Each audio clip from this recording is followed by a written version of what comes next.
be honest with So you have to be what? you. Honest. That's deception. That's deceiving. That's deceiving. That woman thought she was marrying a whole motherfucking man, not a man that changed that used to be a woman. I had somebody on my boyfriend's Facebook page. They tagged him. I guess that person is one of like his friends on Facebook, and they tagged my boyfriend so you can see it on his page.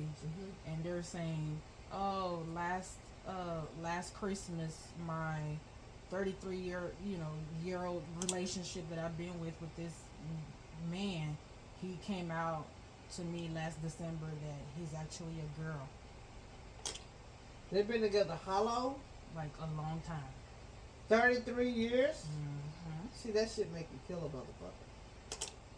I'm sorry to be cussing, but see, no, that's just, see, that's what make people snap. You are deceived. Okay, so that's just like you and your boyfriend are together and everything like this and that, and then you find out he done had a whole sex change. He got the balls and the thing and everything, and it used to be a girl.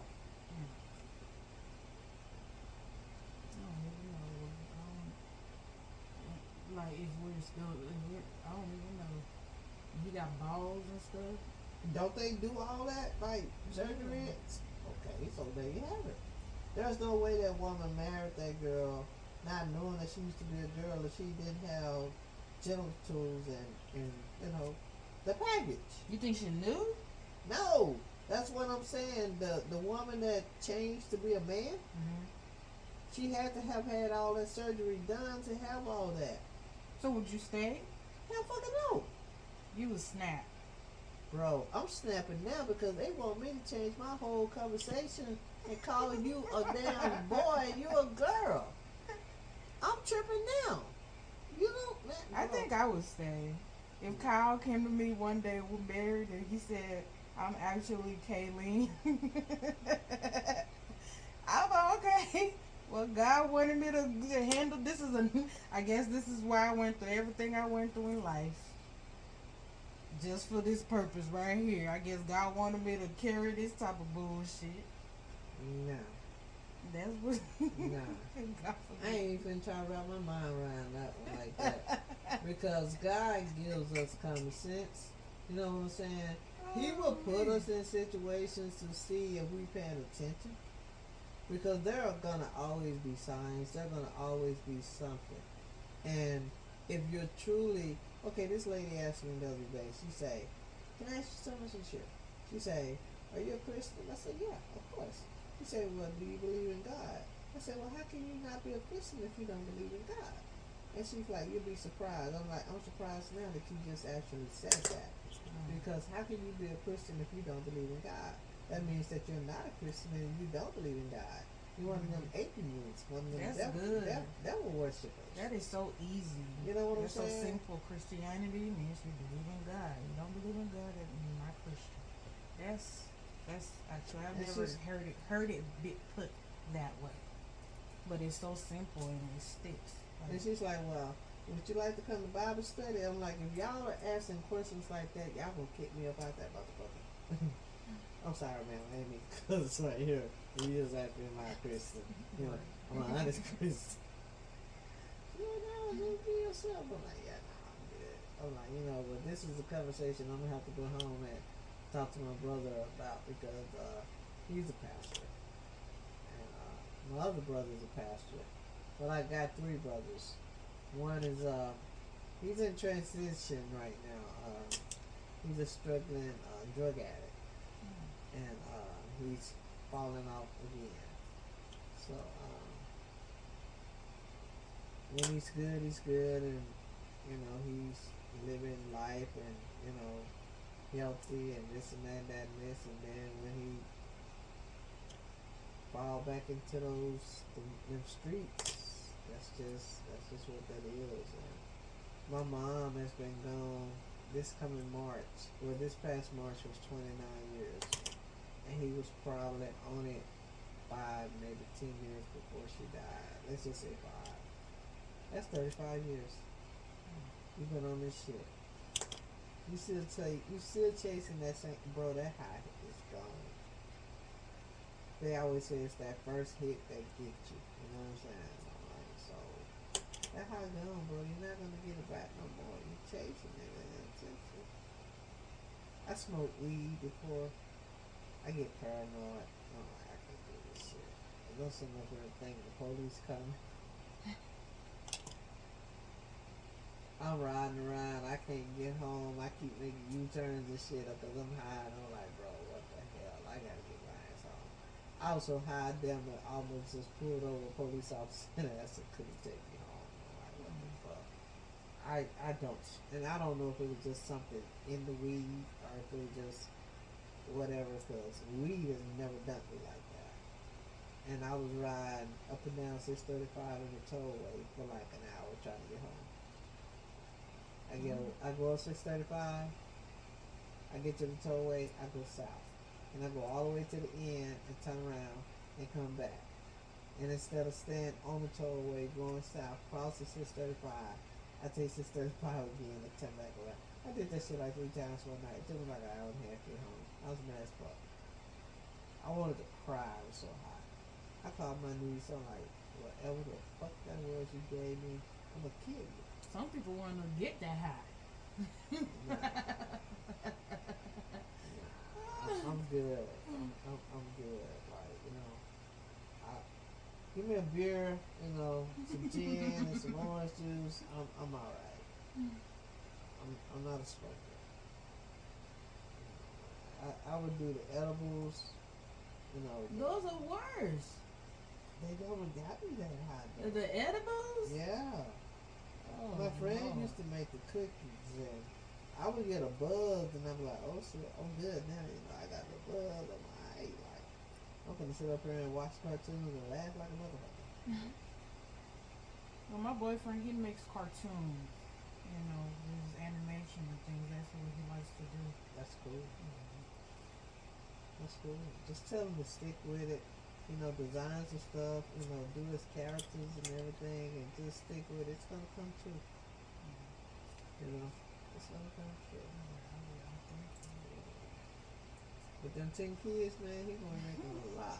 I know, you know, I'm going to put him to work immediately because, you know, I'm African. I started early, you know, working and things like that. So they're going to be braiding right here with me, you know, doing box braids, finishing it up as I, drop it.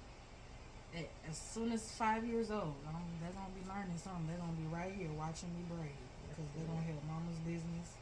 Some of them, I'm going to make sure they go, learn how to be a barber because I do know how to cut hair, but I'm not licensed. Okay. You know, so I don't want no law and problems and, illegal shit, stuff that could eventually happen. So. Well, don't you get both of them, like when you go to cosmetology school, like you get to learn your side, which is the breeches and the braids and the perm and the beauty side, but don't they teach you how to like cut and all that? So no, well, braiding is its own specialty. Okay. It's its own entity, and then stylist is its own entity, and then barbering is its own entity.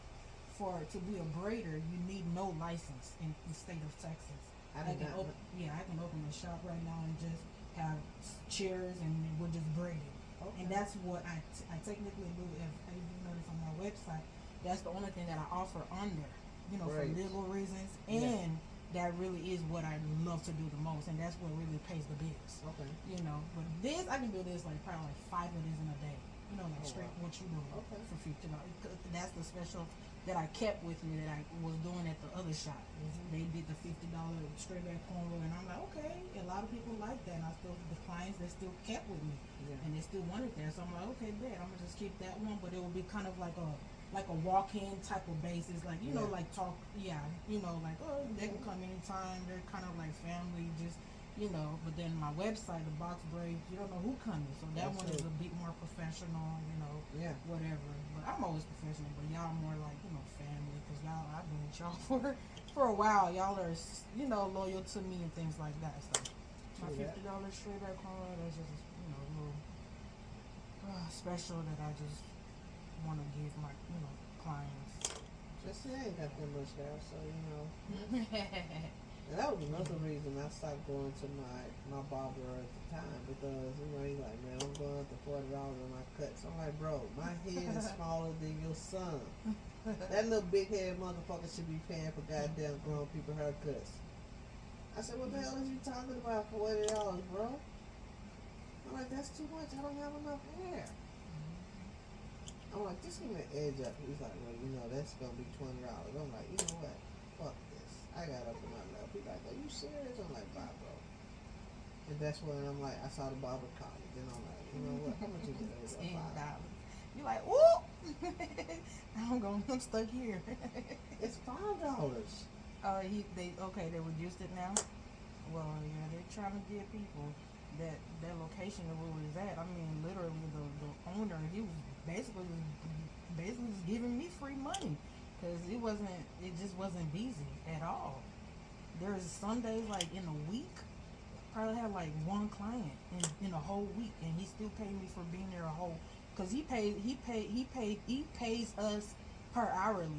Kind of like working at like McDonald's and stuff. You know how they, You're not like commission how most salon does. He just pays us hourly, which I liked, cause I was like, shoot, clients come, clients don't. I guess he's still paying me, but I wasn't having peace of mind. I'm like, I'm sitting on this man's time, and ain't no customers coming, and he's still paying me. Me as a businesswoman, it just wasn't. I'm like, this is not even making sense. I'm like, I knew it was God, cause I prayed for me to have that job. So, but I'm like, this is only gonna last when God says it's time to move, because this is not, no human being can just gonna be paying you, and it's this slow. Every day I go to Mike, I'm like having anxiety attack, because I'm like, it just wasn't making no sense to me. I'm like, do you think he gonna lay us off, or he might be like, I've been working with him for 5 years, Mary. You just gotta go find you something to do when there's nothing to do, like go read a book or something. I'm like, I was thinking like go find something to do, like sweep, or he just went there slow. He go outside and go smoke. I'm like, this don't make no sense. It just wasn't productive for me, just sitting here doing nothing. So I was just like, but I appreciated, I was grateful, because I'm like, God, I know it was only you. It could have been because you provided for me. Because I'm just sitting here and God was providing.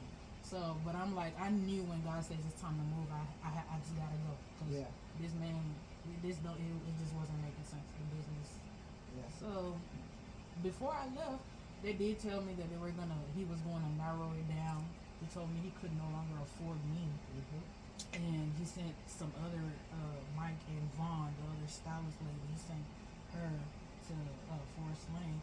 I knew all about it, but after we left, he texted me back maybe a week or two after. This was in April, and he asked me if I could work Thursdays to Saturdays with Kelly at the shop. But the way that he was running it, I didn't want to do, because I have a man, and I have to respect my relationship. Right. So I can't. It was looking kind of shady. He moved everybody around, and then me and him just gonna run the shop. Like, it just not. I know, you know what I'm saying?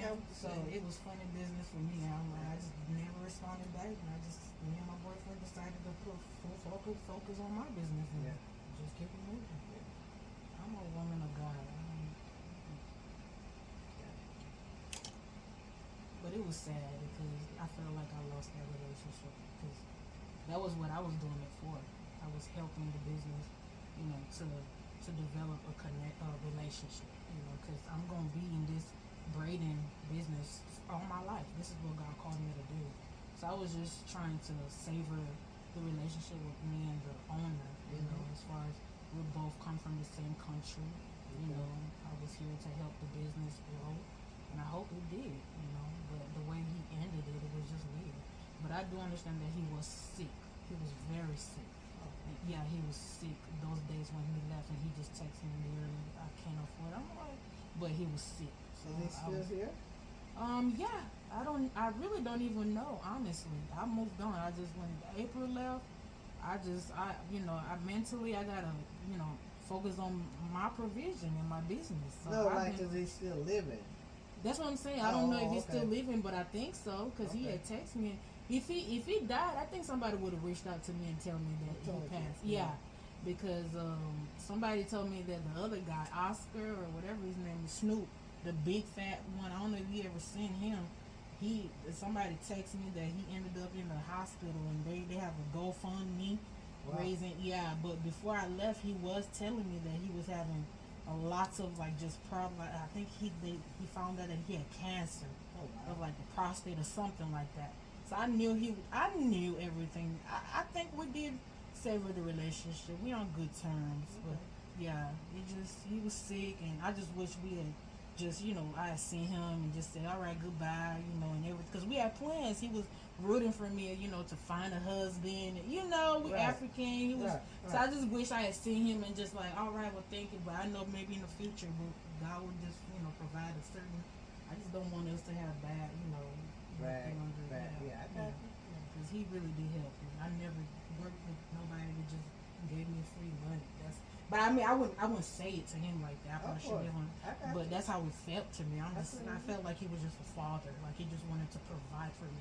Because when I went there, you could tell, but I was exhausted. I was working in restaurants, and it was too much.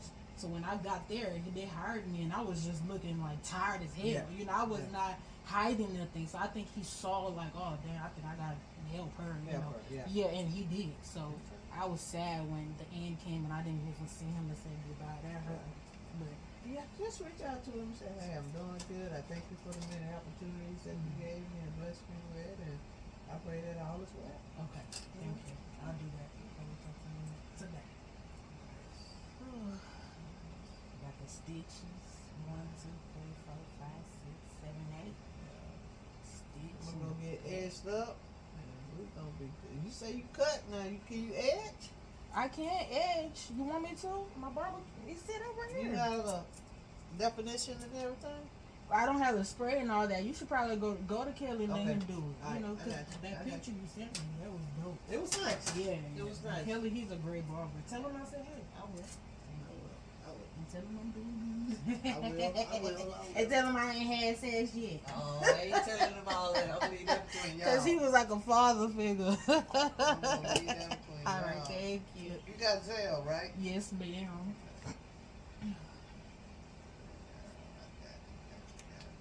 Do you have a minute to fill this out? I kind of want to just stay connected.